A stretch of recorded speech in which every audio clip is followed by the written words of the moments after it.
పూర్ణిమ ప్రిన్స్లో కళ్యాణం కమనీయం సేల్స్. ప్రతి 15,000 కొనుగోలుపై ఒక గోల్డ్ కాయిన్ ఉచితం.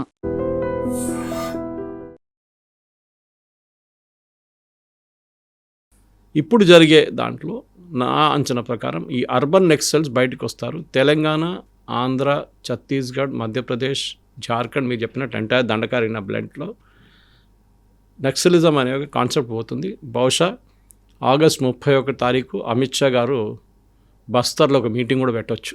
I won't be surprised that ఇది జరిగింది. ముఖ్యమంత్రులను అందరిని పిలిపించుకొని ఫడ్నవీస్ గారు, మధ్యప్రదేశ్ ముఖ్యమంత్రి, ఛత్తీస్గఢ్ ముఖ్యమంత్రి, ఒడిశా ముఖ్యమంత్రి అందరిని పిలిపించుకొని మీటింగ్ పెడతారు. That we have finished our objective. కానీ ఇప్పుడు కూడా నేను చెప్తున్నాను మురళి గారు, నేను వచ్చేది కేరళ నుంచి. చాలామంది నా ద్వారా అడుగుతారు, first elected communist government in the world EMS Namboodiripad, Kerala నుంచి. అటువైపు నక్సల్ బారి అనే విలేజ్ నుంచి మొదలైన ఈ నక్సల్ మూమెంట్, అప్పుడు కాను సానియాలు వీళ్ళందరూ, వెస్ట్ బెంగాల్, చారు మజుందారు వీళ్ళందరూ పెద్ద పెద్ద దిగ్గజులు, ఇంటలెక్చువల్స్. అక్కడి నుంచి వెస్ట్ బెంగాల్ నుంచి మొదలైంది. అక్కడ ఇప్పుడు నక్సలిజం లేదే, అది ఎప్పుడు కాదు, ఒక 20-30 సంవత్సరాల నుంచి నక్సలిజం లేదు. కేరళలో అసలు లేదు. కొన్ని పార్ట్స్లో అట్టప్పాడి ట్రైబల్ బెల్ట్, తమిళనాడు వైపు నుంచి వచ్చే ట్రైబల్ బెల్ట్ ఒకటి ఉంది, అక్కడ కొంచెం నక్సలిజం ఉంది. అది కూడా వాళ్ళు 2-3 ఉండే వాళ్ళు ఫినిష్ చేశారు. వాళ్ళ దగ్గర మనలాగానే మన గ్రే హౌండ్స్ లాగా అక్కడ థండర్ బోల్ట్స్ అని చెప్పింది వాళ్ళ దగ్గర, వాళ్ళు యూజ్ చేసి ఫినిష్ చేసేసారు. మీకు తెలిసింది అక్కడ కూడా చాలామంది ఆంధ్రప్రదేశ్ కాడర్ నుంచి ఉన్న పోలీస్ ఆఫీసర్స్, ఇంక్లూడింగ్ ఇప్పుడున్న డీజీపీ కూడా is from Telangana, Telugu speaking states. ఒక లా అండ్ ఆర్డర్ ప్రాబ్లం కాకుండా ఒక డెవలప్మెంట్ ప్రాబ్లంగా చూసుకోవడం అనేది చాలా ఇంపార్టెంట్. ఈ సొల్యూషన్ దాంట్లోనే ఉంది. ఎందుకంటే నేను నిన్న మీద ఒక ప్రశ్న అడిగాను, వీళ్ళ పోలీసు వాళ్ళని చంపిన ఈ నక్సలైట్స్కి ఆ కుటుంబాలకు మీరు ఏం జవాబు చెప్తారు? 77 మంది సిఆర్పిఎఫ్ జవాన్లు చంపిన ఆ రోజు ఛత్తీస్గఢ్లో ఆ నక్సలైట్స్ ఇప్పుడు లొంగిపోయారు చాలామంది.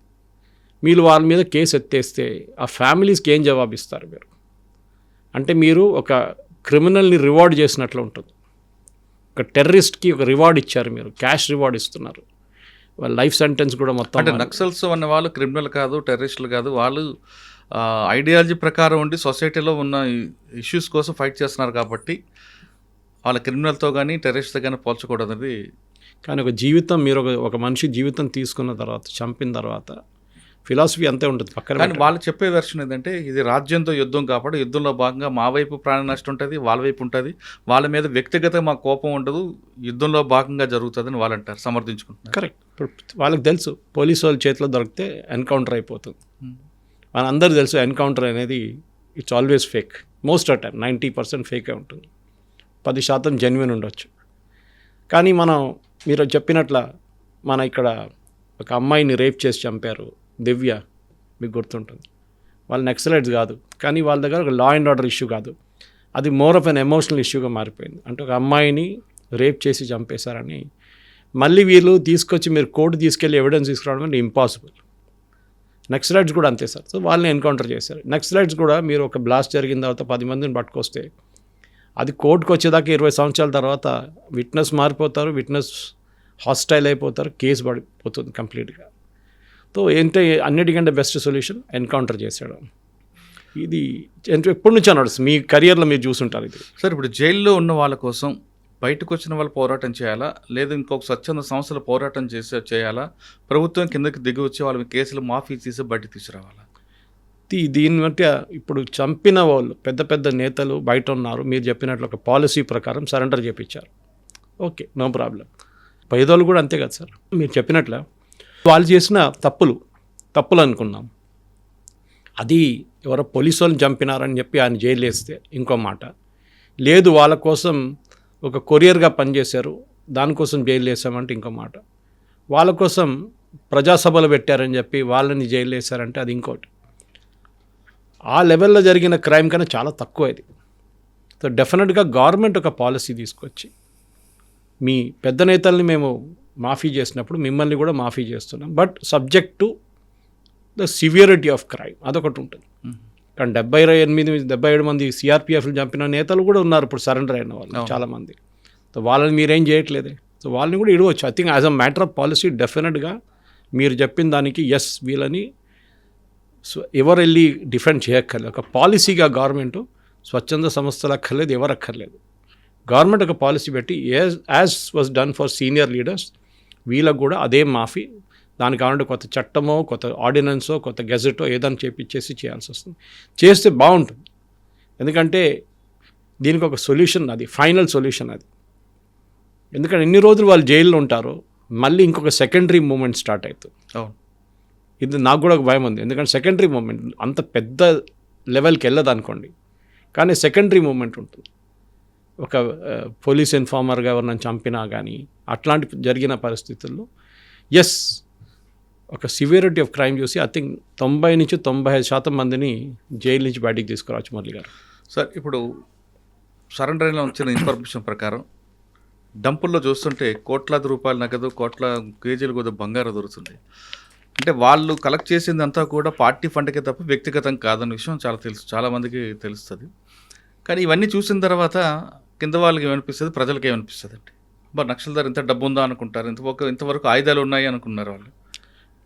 నాకనే బాగా మీకు తెలుసు మురళి గారు, 100 రూపాయలు కలెక్ట్ చేస్తే ఒక certain percentage central military commission పెట్టుకుంటుంది, మిగతా కింద స్థాయి వాళ్ళకి వెళ్తుంది. ఆయుధాలు కొనేది ఇంకొక టీము, ఐఈడి కొనలేడు ఇంకో టీము, దాని తర్వాత యూనిఫామ్లు మిగతా దానికి ఇంకోటి, ఆపరేషనల్ ఎక్స్పెన్సెస్ ఇంకోటి. మీరు 80% లేకుంటే 70%, 60% డబ్బులు ఇప్పుడు పట్టుకుంటున్నారు డంపుల నుంచి. కొంతమంది 20 నుంచి 25% దేశం బయటకు కూడా తీసుకెళ్లారు, దానికి ప్రూఫ్ కూడా ఉంది. అది ఎట్లా తీసుకొస్తారు, అది ఎవరి దగ్గర ఉంది, దీనికి ఆడిట్ లేదు, ఏం లేదు. మీరు 100 రూపాయలు ఖర్చు చేస్తే 60 రూపాయలు పట్టుకున్నారు, 60 రూపాయల బంగారం కానీ తుపాకీ కానీ మిగతా తీసుకొచ్చారు, మిగతా ఎక్కడ వెళ్ళింది, ఇది ప్రశ్నకు వస్తుంది. అప్పుడు గణపతి లాంటి వాళ్ళు పిక్చర్లు వస్తారు. ఎందుకంటే వీళ్ళు ఎవరైనా కానీ ఒక లైఫ్ స్టైల్ అంటే అంత లగ్జూరియస్ లైఫ్ స్టైల్ కానీ ఒక లైఫ్ స్టైల్ లీడ్ చేయాలంటే వీళ్ళకి డబ్బులు కావాల్సింది. లైఫ్ స్టైల్ కూడా పెద్దగా ఉండదండి. సంవత్సరానికి 3 జతల బట్టలు ఇస్తారు, నెలకు 3 సబ్బులు, ఒక షాంపూ ప్యాకెట్, ఒక కొబ్బరి నూనె ఇస్తారు అంతే. నేను టాప్ లీడర్షిప్ గురించి చెప్తున్నాను, టాప్ లీడర్షిప్. వీళ్ళు మిడ్ లెవెల్ కాడరు, బాటమ్ లెవెల్ కాదు. వాళ్ళు కూడా అంత పెద్ద లగ్జరీగా ఉంటారు, వాళ్ళు ఉండేది మైదాన ప్రాంతాలు ఉంటారు. కొన్ని అలిగేషన్స్ ఉండే, మీకు గుర్తుంటుంది. వీళ్ళ ఫ్యామిలీ మెంబర్స్ని చూడండి, వాళ్ళు ఎంత బాగా వాళ్ళు నడిపించుకుంటా. కొంతమంది జెన్యున్గా కష్టపడ్డారు వాళ్ళ పిల్లల్ని చదివించడం అంతా, కానీ ఎక్కడో అలిగేషన్స్ ఉండే, మిస్యూజ్ ఆఫ్ మనీ. ఎస్పెషలీ మీకు గుర్తుంటుంది మైనింగ్ ఏరియాస్, ఒడిశాల వైపు ఉన్న మైనింగ్ ఏరియాస్ నుంచి అప్పుడు వేదాంత ప్రాజెక్ట్ని ఆపడానికి చాలా మటుకు అది మేధా పట్కర్ కూడా ఉండే అక్కడ ఆ టైంలో. వీళ్ళందరూ కలిసి ఆ ప్రాజెక్ట్ని మొత్తం ఆపేశారు, వాళ్ళు వెళ్ళిపోయారు అక్కడి నుంచి. ఇట్లానే చాలామంది, ఈవెన్ బీహార్ వైపు కూడా కోల్ మాఫియా ఒకటి ఉంది అక్కడ, జార్ఖండ్ వైపు కూడా ఉంది. వీళ్ళందరి దగ్గర డబ్బులు తీసుకున్నారు. ఇప్పుడు ఎన్కౌంటర్ జరిగినప్పుడు ఏమన్నారంటే కొంతమంది ఎన్కౌంటర్ చనిపోయిన నేతలకే తెలుసు డంపులు ఎక్కడ ఉందని, అంటే వాళ్ళని అడగలేం కాబట్టి వాళ్ళ మీద వేస్తారు. ఇప్పుడు ఎక్కడ అన్ని డంప్ నుంచి మొత్తం డబ్బులు బయటకు వచ్చాయంటే ఎవరికి తెలియదు. ఈవెన్ ఒక హ్యూమన్ టెండెన్సీ మీకు తెలుసు, ఒక 100 కిలో బంగారం కనిపిస్తాయి మీరు తీసుకొస్తే. I'm just giving an example.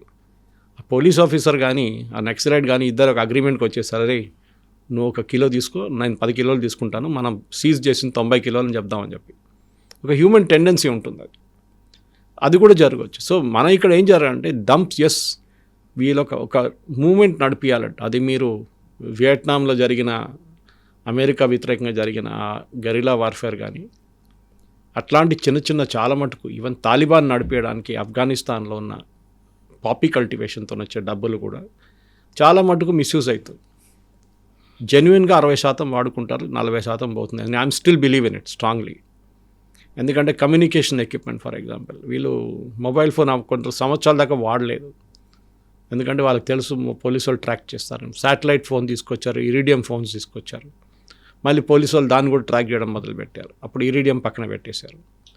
తర్వాత మొబైల్ టవర్స్ వచ్చిన తర్వాతనే సుక్మా కానీ కాన్కేర్ లాంటి ఏరియాస్లో మొబైల్ ఫోన్ టవర్స్ వచ్చిన తర్వాతనే వీళ్ళు కూడా కొంచెం వాడడం మొదలుపెట్టారు మొబైల్ ఫోన్స్. కానీ the end of the day మీరు చెప్పిన ప్రశ్నకి 2 పాయింట్స్ ఉన్నాయి సార్, 2 మెయిన్ పాయింట్స్. ఒకటి, ఇప్పుడు జైల్లో ఉన్న ఈ నక్సలైట్స్ వాళ్ళది సంగతి ఏంటి అంటే, నక్సలైట్స్ అని చెప్పలేము, వాళ్ళు సింపథైజర్స్ అని చెప్పొచ్చు. వాళ్ళని ఫ్రీగా ఇవ్వాల్సిందే, depending on unless hard core crime, murder, rape ఏదైనా జరిగిందంటే అది ఇంకో సపరేట్. రెండవది, ఈ బంగారం పట్టుకున్న బంగారం పాలసీ ఏంటి, పట్టుకున్న డంప్ నుంచి వచ్చే డబ్బులు పాలసీ ఏంటి.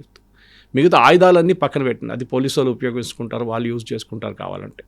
కానీ ఈ డబ్బులు వచ్చిన దానికి నేను అనుకుంటాను, నా అంచనా ప్రకారం అది గవర్నమెంట్ ఖజానాలు పడితే అది ఎక్కడో పోతుంది, ఎవడికో శాలరీగా లేకుంటే పెన్షన్గా లేకుంటే ఏదో ఫ్రీబీగా పోతుంది. అది దానికి వీళ్ళ కోసం ఇల్లు కట్టడానికి గవర్నమెంట్ ఏదో డబ్బులు ఖర్చు పెడుతున్నారంట, దానికి వాడుకోవచ్చా?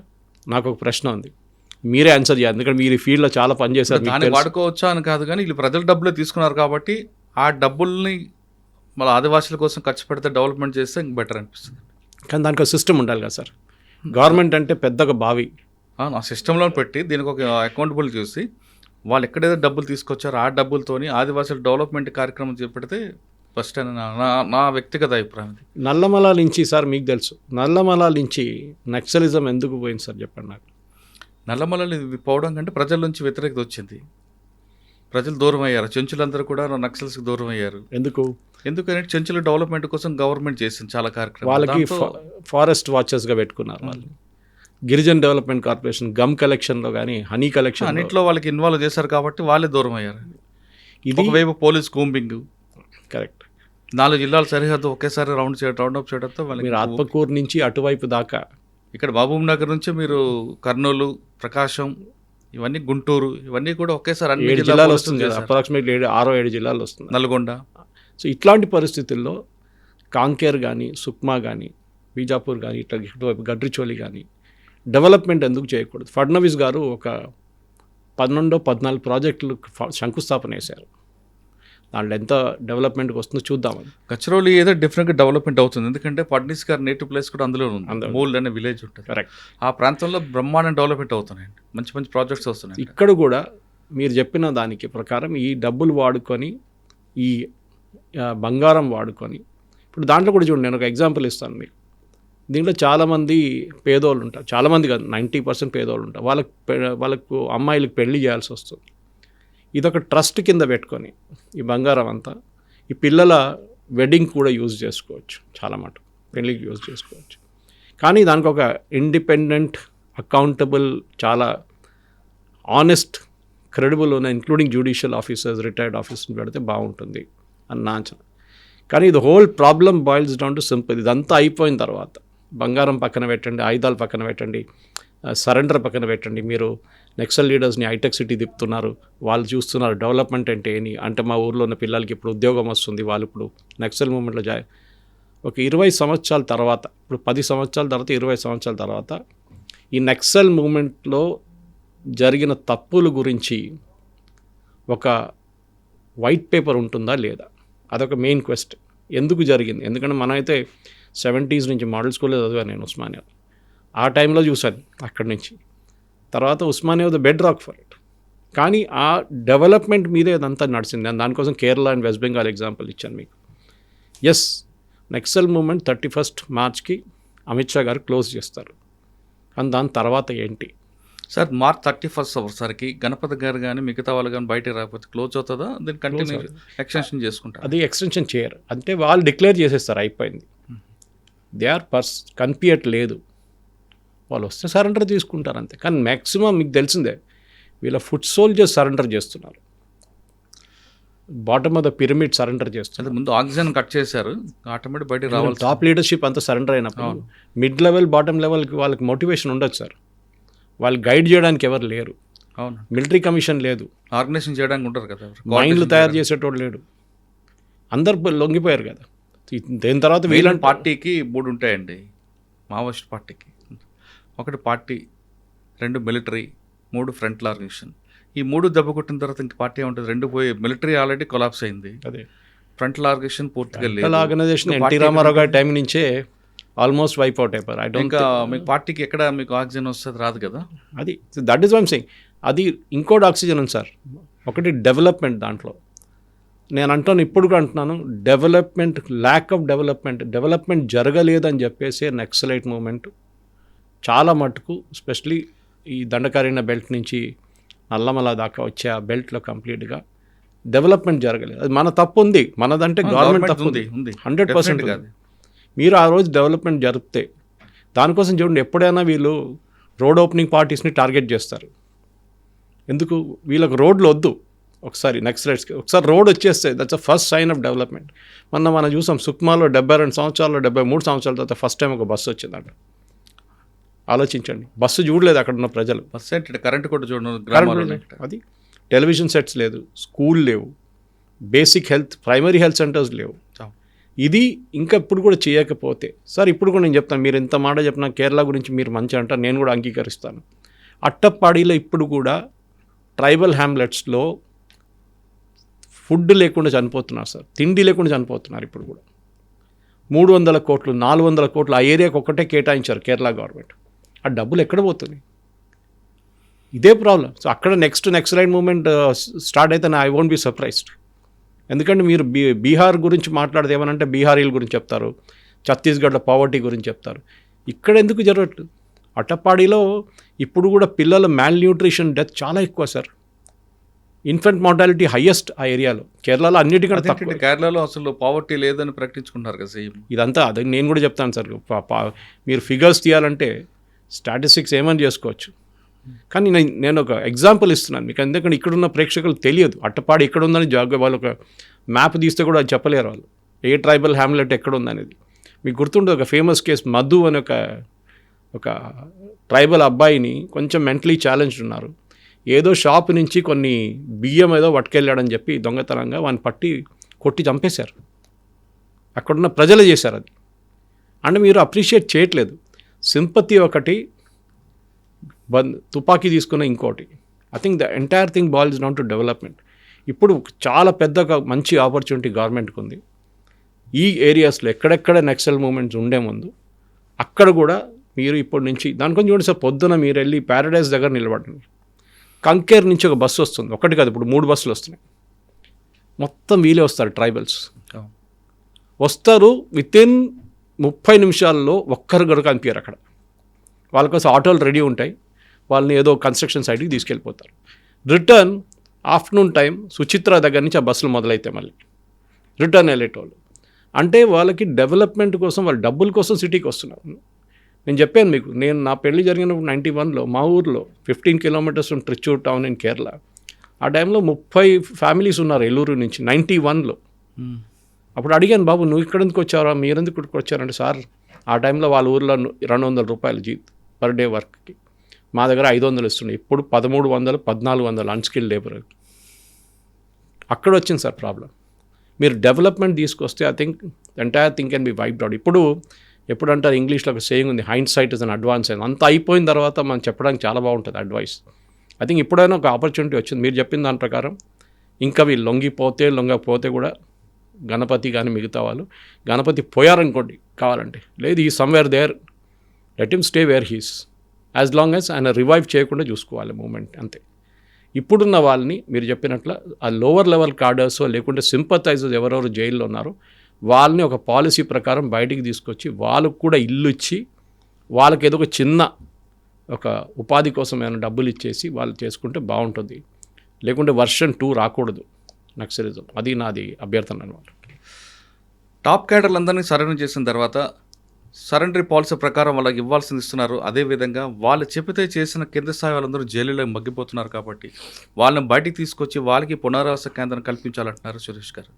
లేదంటే జైల్లో మగ్గిపోతున్నారు కూడా మరో సెకండ్ వెర్షన్కి వెళ్ళి అవకాశం ఉంది కాబట్టి వాళ్ళ వైపు కూడా ప్రభుత్వం సానుభూతికి వ్యవహరించి బయటికి తీసుకురావాలి, వాళ్ళకి ఒక ఏదో విధంగా వాళ్ళకు ఉపాధి కల్పించాలన్నది సురేష్ గారు అభ్యర్థన. కానీ దండకార్యం ఖాళీ అయిపోయింది కదా సరికదా అని మన ప్రభుత్వం కూర్చోకుండా ఇప్పటికి కూడా అవకాశం ఉంది కాబట్టి, మంచి అవకాశం వచ్చింది కాబట్టి డెవలప్మెంట్ చేయాలి. వాళ్ళు అటువైపు చూడకుండా ఉండాలంటే ప్రభుత్వమే కింద స్థాయికి వెళ్ళి వాళ్ళకి కావాల్సిన ఆదివాసీలకు కావాల్సిన అభివృద్ధి కార్యక్రమాలు చేపడితే ఖచ్చితంగా ఆదివాసీలు నక్సల్స్ వైపు తిరగరు అనేది సురేష్ గారి అభిప్రాయం. ఇది ఈ వారం మార్చి 31 ముందు ఆపరేషన్ కగార్ పూర్తవుతున్న విషయంపై సురేష్ కొచ్చాడు గారి విశ్లేషణ. మరో అంశాలు మళ్ళీ కలుద్దాం. అంతవరకు నమస్తే. Thank you. నమస్కారం. Thank you.